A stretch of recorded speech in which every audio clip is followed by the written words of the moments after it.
नमस्कार, बहुत स्वागत है आप सभी का। मैं हूं आपके साथ वक्ता दुबे। मुद्दा देख रहे हैं आप। लोकसभा चुनावों की तारीखों का ऐलान होते ही आचार संहिता पर अब सियासत शुरू हो चुकी है। विपक्ष ने आचार संहिता को चुनावी हथियार के रूप में इस्तेमाल करना भी शुरू कर दिया है और विपक्ष का पहला निशाना प्रधानमंत्री मोदी बने।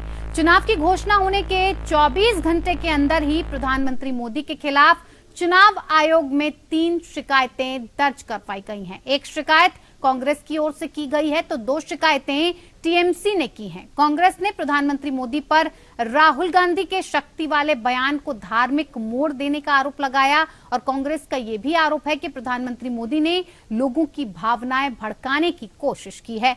इधर टीएमसी ने प्रधानमंत्री मोदी के भेजे व्हाट्सएप मैसेज से बीजेपी के प्रचार का आरोप लगाया। टीएमसी के राज्यसभा सांसद डेरेक ओब्रायन ने यह आरोप लगाया कि प्रधानमंत्री के कार्यालय का उपयोग करके भाजपा ने भारत सरकार द्वारा भेजे गए एक संदेश की आड़ में ये पत्र जारी किया है। ये सरकारी खजाने का दुरुपयोग है। वहीं टीएमसी के एक और सांसद ने आरोप लगाया कि प्रधानमंत्री मोदी ने आंध्र प्रदेश में एक चुनावी जनसभा में भाग लेने के लिए भारतीय वायुसेना के हेलीकॉप्टर का इस्तेमाल किया है और जो आचार संहिता का उल्लंघन करता है। इसी पर बातचीत करेंगे, खास मेहमान हमारे साथ जुड़ेंगे, लेकिन उससे पहले एक खास रिपोर्ट।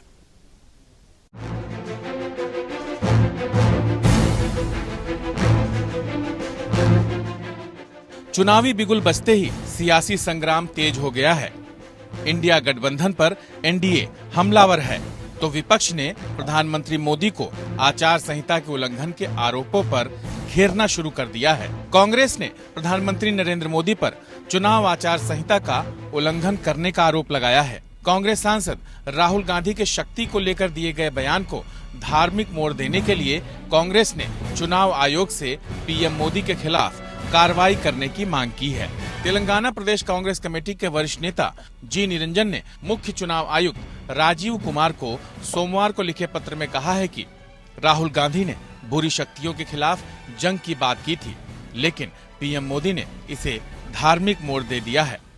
पीएम मोदी ने लोगों की भावनाओं को भड़काने की कोशिश की। यह चुनावी आदर्श आचार संहिता का उल्लंघन है। उन्होंने चुनाव आयोग से मांग की है कि पीएम को इस तरह से सांप्रदायिक सद्भाव बिगाड़ने के लिए चीजों को तोड़ मरोड़ कर पेश करने से रोका जाए। उधर टीएमसी की ओर से चुनाव आयोग में 24 घंटे में पीएम मोदी के खिलाफ आचार संहिता उल्लंघन की 2 शिकायतें दर्ज कराई गई हैं।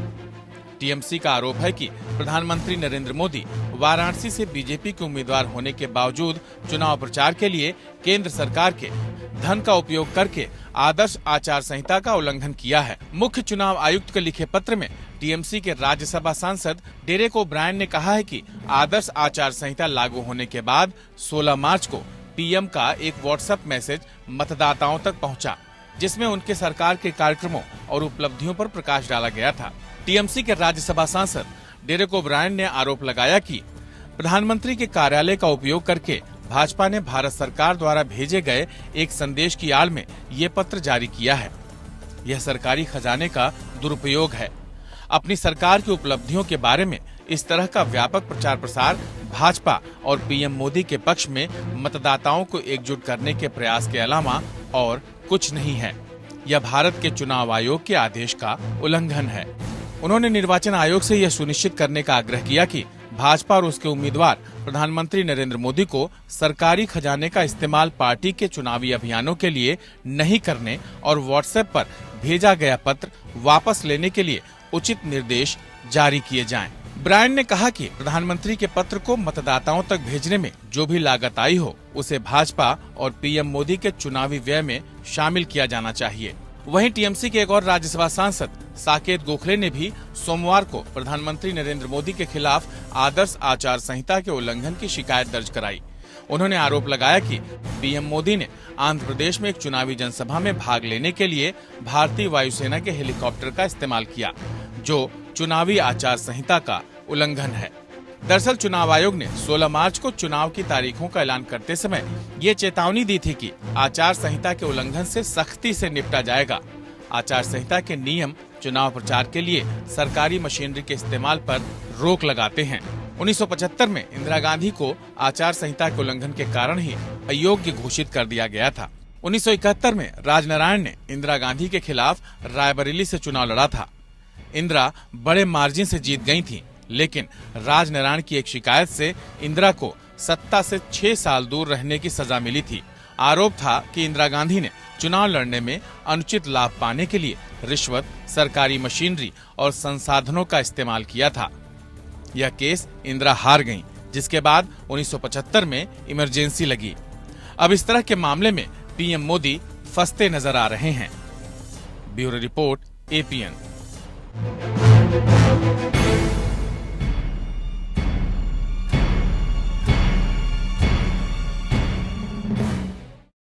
चुनाव पास है और ऐसे में आचार संहिता को लेकर भी अब सियासत देखने को मिल रही है। तमाम तरीके के आरोप और तमाम तरीके से वार पलटवार का ये जो दौर है ये चलता नजर आ रहा है। इसी पर बातचीत के लिए हमारे साथ खास मेहमान जुड़ गए, जिनसे मैं आपका परिचय करवा देती हूँ। हमारे साथ कुशल पांडे हैं, प्रवक्ता बीजेपी के। बहुत स्वागत है कुशल जी आपका कार्यक्रम में। सुमित मेहरोत्रा जी हैं, प्रवक्ता टीएमसी के, हमारे साथ। बहुत स्वागत है आपका भी। और प्रेम नारायण सिंह, प्रवक्ता हैं कांग्रेस के, आपका भी बहुत स्वागत है। शुरुआत प्रेम नारायण जी आप ही के साथ। क्या दिक्कत परेशानी हो गई और ऐसा क्या आपको समझ में नहीं आया? क्या ऐसी चीज रही जिसकी वजह से आपको चुनाव आयोग का रुख करना पड़ा, चुनाव आयोग की शरण लेनी पड़ी? सबसे पहले आपसे समझना चाहेंगे। नहीं, आपने पहले एक शब्द इस्तेमाल किया, शायद उसको करेक्ट करिए। आपने कहा क्या समझ में नहीं आया। अगर समझ में नहीं आता तो हम चुनाव आयोग नहीं जाते। हमें समझ में आया कि भारतीय जनता पार्टी और नरेंद्र मोदी जी के द्वारा आदर्श आचार संहिता का खुलेआम उल्लंघन किया जा रहा है। शब्दों को तोड़ मरोड़ करके पेश करना इनकी आदत में है। ठीक है ना, इनकी आदत में है, क्योंकि खुद का तो कोई इनका कभी स्पष्टीकरण रहा नहीं, कोई प्रस्तुतिकरण रहा नहीं, और काम के दम पर चुनाव लड़ने की इनकी क्षमता नहीं है, इनकी हैसियत नहीं है। तो क्या बचेगा? वही बचेगा कि किसी की शब्दों को, आपके शब्दों को हम गलत तरीके से पेश करके और उसमें उन्माद फैलाया जाए। देश के लोगों की भावनाओं को, क्यों कुछ लोगों की भावनाओं को आहत करके, कुछ लोगों को उत्तेजित करके और अपना उल्लू सीधा किया जाए। उसको हम लोगों ने प्रयास किया है कि जो आदर्श आचार संहिता है, आयोग इस पर सख्ती दिखाए और इस प्रकार की उलझुल हरकतों पर नियंत्रण करे। पारदर्शी तरीके से और स्वच्छ माहौल में चुनाव होना चाहिए, तो वो किया है। ठीक है, ठीक है, यही ठीक है। मैं इसका जवाब लूंगी भारतीय जनता पार्टी से, लेकिन उससे पहले सुमित मेहरोत्रा जी मैं आपका रुख करती हूँ। सर, आपकी क्या दिक्कत परेशानी रही और क्या ऐसी शिकायत रही, क्या कुछ आरोप हैं जिसकी वजह से आपको चुनाव आयोग में 2 शिकायतें दर्ज करवानी पड़ी? सर, आवाज पहुंच रही है आपको? जी सही। देखिए, शिकायत पत्र तभी दी जाती है कहीं कमी मिली हो। हमारे सांसदों को कमी मिली है, 2 सांसदों ने शिकायत पत्र दिया है। ये कोई वो नहीं है, छोटा मसला नहीं है। ये देखा गया है 2014 में, 2019 में जिस तरीके से चुनाव आयोग ने केवल और केवल विपक्ष के नेताओं के ऊपर धार रखी थी। आज हम चाहते हैं चुनाव आयोग निष्पक्ष होकर के काम करे। अगर कार्रवाई करनी है मोदी जी के खिलाफ ही वो कार्रवाई करे। अब इस समय प्रधानमंत्री के पक्ष में नहीं है मोदी जी, प्रधानमंत्री के पक्ष में इनकी शासनता लग चुकी है, चुनाव का विजन बन चुका है, एक आम इंसान है वो। अगर आप केवल कार्रवाई करने से बचे कि नहीं, अगर हम इनके ऊपर कार्रवाई करेंगे, हमें हटा दिएगा, कठपुतली है हम, तो वो अलग की बात है। पर आज जनता ये जानना चाहेगी, सभी लोग विपक्ष के नेता भी जानना चाहेंगे कि आप उनसे क्यों डरते हैं, आखिर क्यों उनके लिए नहीं करते हैं काम, क्यों उनको नहीं आप समझाते हैं कि आप इस तरीके से गलत कर रहे हैं, प्रचार भी गलत कर रहे हैं, इस तरीके से आप जैसे हेलीकॉप्टर का यूज करते हैं वो आप मत करिए। ये आपको बताना पड़ेगा, चुनाव आयोग को कहना पड़ेगा कि नहीं, आप इसका उपयोग नहीं कर सकते हैं। ठीक है, पर नहीं, इस चीज के लिए उन्हें बॉन्ड करा जाए। हम सभी कहते हैं, देखिए उल्लंघन ये करते हैं, आचार संहिता कहीं ना कहीं तोड़ने का काम करते हैं, भाजपा करती है। जिस तरीके से मैसेज भेजना, ये इसका जो एड निकालते हैं, बड़े बड़े एड आते हैं, पेपर में एड आते हैं, इसके ऊपर भी इन्हें संज्ञान लेना चाहिए चुनाव आयोग को कि इनके खाते में कभी जाना चाहिए, इनसे पूछा जाना चाहिए कि आप ठीक है, जवाब ले लेते हैं। कुशल पांडे जी, सर, जिस तरह के आरोप अब लग रहे हैं, इस पर आपकी क्या कुछ सफाई होगी? प्रधानमंत्री मोदी पर सीधा इस तरह का आरोप है, आचार संहिता का उल्लंघन किया, और कांग्रेस और टीएमसी दोनों ने ही इस बात को कहा है कि बयानों को तोड़ मरोड़ कर धार्मिक मोड़ देने की कोशिश की जाती है और तमाम सरकारी संसाधनों से लेकर सरकारी मशीनरी, धन बल का उपयोग किया जा रहा है। आचार संहिता लागू होने से पहले ही चुनाव आयोग ने ये सख्त संदेश दिया था कि किसी भी तरह की निजी हमलों से लेकर तमाम ऐसी चीजें हैं, सरकारी मशीनरी से लेकर, ये सब चीजों का उपयोग नहीं होना चाहिए। लेकिन क्या लगता है, आप सरकार में बैठे हैं तो क्या आपको एक विशेषाधिकार प्रदान किया गया है कि आप किसी भी तरीके से किसी भी चीज का उल्लंघन कर सकते हैं? देखिए, सबसे पहले मैंने 2 बार कहा कि आवाज क्लियर नहीं आ रहा, विजिलेंस के प्रवक्ता कह रहे थे मैं सही तरीके से सुन नहीं पाया। मैंने 2 बार कहा कि आवाज क्लियर नहीं। बात रहा आचार संहिता और तृणमूल कांग्रेस के जो नेता आरोप लगा रहे थे, तृणमूल कांग्रेस के नेता प्रधानमंत्री के ऊपर में आरोप लगाने में कोई नई बात नहीं। कुछ भी होता है तो आरोप सबसे पहले अगर कोई भारत में प्रधानमंत्री के ऊपर में लगाता है तो तृणमूल कांग्रेस के नेता ही लगाते हैं। चाहे जैसे बयान हो गए, चाहे खुद सुप्रीमो ममता बनर्जी हो जाए तृणमूल कांग्रेस की, और आचार संहिता उल्लंघन करने की बात है तो इन्हें मालूम होना चाहिए तृणमूल कांग्रेस के प्रवक्ता को कि ये देश के प्रधानमंत्री है, तो ऐसा कोई काम नहीं करेंगे। प्रधानमंत्री अब नहीं है, संहिता का उल्लंघन अब नहीं है और केवल एक सांसद है, अब प्रधानमंत्री नहीं कह रहे हैं कि धार्मिक भाई आचार संहिता नहीं है भाई, चुनाव का विकल्प धार्मिक चीजों से लेकर के सबसे पहले तृणमूल कांग्रेस के ही लोग बात करते हैं। देश के प्रधानमंत्री कभी भी इस तरह का बयान उनका नहीं आया है आज तक। नहीं सर, बयान नहीं आया की बात नहीं है। चुनाव आचार संहिता जो लगी है उसका उल्लंघन प्रधानमंत्री ने किया नहीं किया, सरकारी संसाधनों का उपयोग किया गया नहीं किया गया। कांग्रेस और टीएमसी इस बात का आरोप लगा रहे हैं कि व्हाट्सएप मैसेज से बीजेपी का प्रचार प्रसार किया गया। तो व्हाट्सएप से बीजेपी का प्रचार प्रसार नहीं किया जाएगा तो किससे किया जाएगा? हाँ, अगर व्हाट्सएप से, आजकल सोशल मीडिया का जमाना है, तो अगर व्हाट्सएप से प्रचार नहीं होगा तो किस चीज से प्रचार होगा? केवल कांग्रेस के लोग व्हाट्सएप से प्रचार नहीं करते हैं, ये व्हाट्सएप से प्रचार नहीं करते हैं। हमें पूछना चाहते हैं उनसे। नहीं, वो ये कह रहे हैं कि भाजपा ने भारत सरकार के द्वारा भेजे गए एक संदेश की आड़ में ये पत्र जारी किया है, यानी कि सरकारी मशीनरी का दुरुपयोग किया गया है। ये आरोप तृणमूल कांग्रेस और कांग्रेस के लोग लगाते रहेंगे क्योंकि इनके पास बचा कुछ नहीं है। कांग्रेस पूरे भारत में खत्म है। आपको लगता है ये ठीक है? डबल डिजिट भी पार नहीं होगा बंगाल भाई। कुशल पांडे जी, क्या ये सही है? कुशल पांडे जी, सवाल इस बात को लेकर, क्या ये ठीक है? क्या आचार संहिता लगने के बाद इस तरह के काम किए जाने चाहिए? अभी जो गार्डन बीच में घटना कर रही है, रुपया निकाल के दे रहे हो, क्या है वो? सरकारी रुपया नहीं है। चुनाव आयोग कठपुतली की तरह काम कर रहा है, साफ जाहिर हो गया आज इनकी बातों से, साफ जाहिर हो गया कठपुतली की तरह काम कर रहा है, काम करेगा। बिल्कुल सही कहा आपने कुशल पांडे जी। ज्यादा दिन दूर नहीं है आपकी पिटाई का, ज्यादा दिन दूर नहीं है। आप लोगों ने जो करना था 10 सालों में कर लिया है, पंचायत राज जो करना था 30 साल कर चुके हैं। अब प्रधानमंत्री पैदल तो चलेंगे नहीं, रोजगार देंगे नहीं, नौकरियां देंगे नहीं, नौकरियां देने का वादा था हर साल देने का। कुशल पांडे जी सिर्फ रुकिए ना, सुमित मेहरोत्रा जी, कुशल पांडे जी सिर्फ ये बताइए, जो आरोप आपके ऊपर लगाए गए हैं, क्या आचार संहिता लगने के बाद इन चीजों का उपयोग होना चाहिए था? कौन लगा रहा है आरोप? कौन लगा रहा है आरोप? चुनाव आयोग लगाया है आरोप तो तृणमूल कांग्रेस के नेता लगा रहे हैं, कांग्रेस के नेता लगा रहे हैं। चुनाव आयोग ने आरोप लगाया क्या अभी तक? जो चुनाव आयोग आरोप लगाएगा तब आप इसको गंभीरता से लेंगे? अरे चुनाव आयोग बहुत बढ़िया, बहुत बढ़िया लगाया है क्या प्रधानमंत्री के ऊपर? मैं ये पूछना चाह रहा हूँ। अच्छा, एक काम करिए, आप एक काम करिए,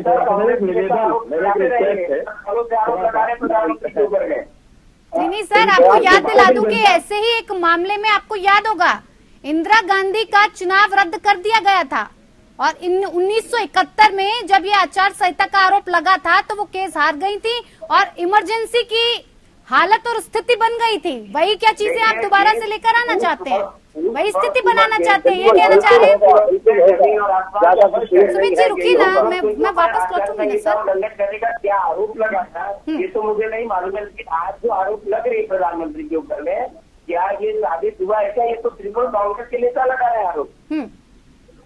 तो नहीं कांग्रेस के या फिर विपक्ष में बैठे किसी भी कार्यकर्ता का या फिर किसी भी नेता के आरोपों से आपको कोई फर्क नहीं पड़ता जब तक कि चुनाव आयोग आकर कोई नोटिस ना भेजे या शिकायत ना करे? चुनाव आयोग, अगर हम चुनाव आयोग का अगर हम उल्लंघन किए हैं तो चुनाव आयोग में ये लोग शिकायत किए हैं। अगर चुनाव आयोग आरोप लगाएगा, ठीक है सुमित मल्होत्रा जी वो कह रहे हैं चुनाव आयोग खुद ही हमें बताएगा, आपने शिकायत कर दी, अब आगे का काम चुनाव आयोग का है।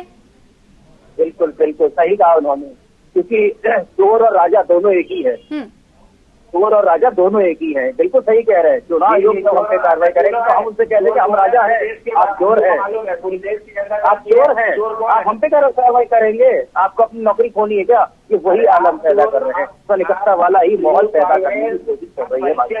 होगा अगर ये नहीं मानेंगे तो उनका चुनाव भी रद्द कराया जाएगा। चुनाव आयोग क्या, चुनाव आयोग से क्या समझ रहे? देखिए ये खुद कह रहे हैं चुनाव आयोग जब हमसे कार्रवाई करेगा तब हम मानेंगे। अभी तो वो लोग आरोप लगा रहे हैं, आरोप वो लगा रहे हैं ना विपक्ष ने, यानी कि आप यानी कि प्रेम नारायण जी चुनाव आयोग पर शिकायत आपने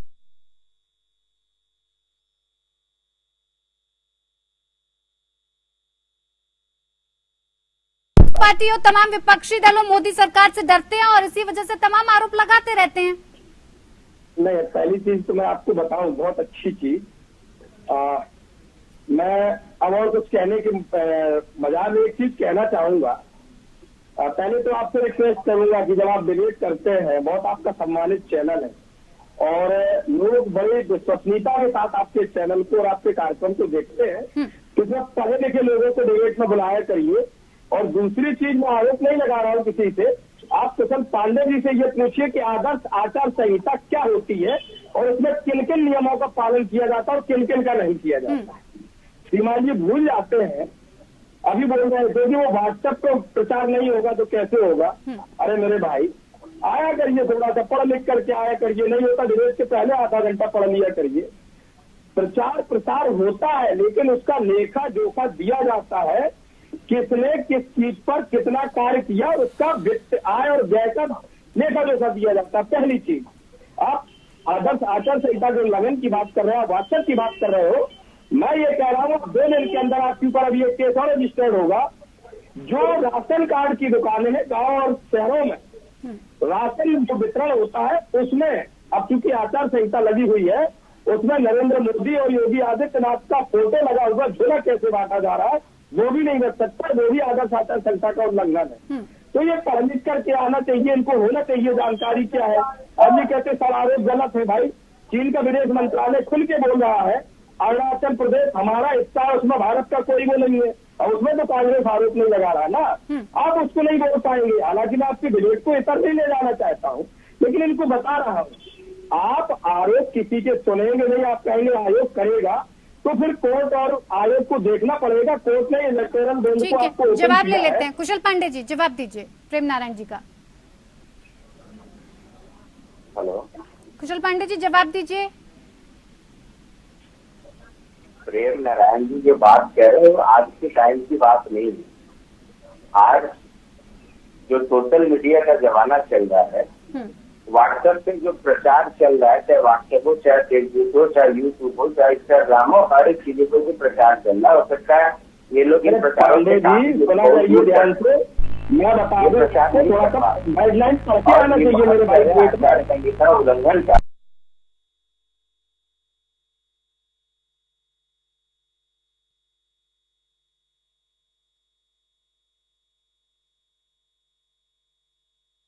की तरफ से नहीं हो सकता, प्रधानमंत्री की तरफ से नहीं हो सकता। आदर्श आचार संहिता लागू होने के बाद के खाते में जुड़ेगा। नेताओं के ऊपर आरोप लगा रहे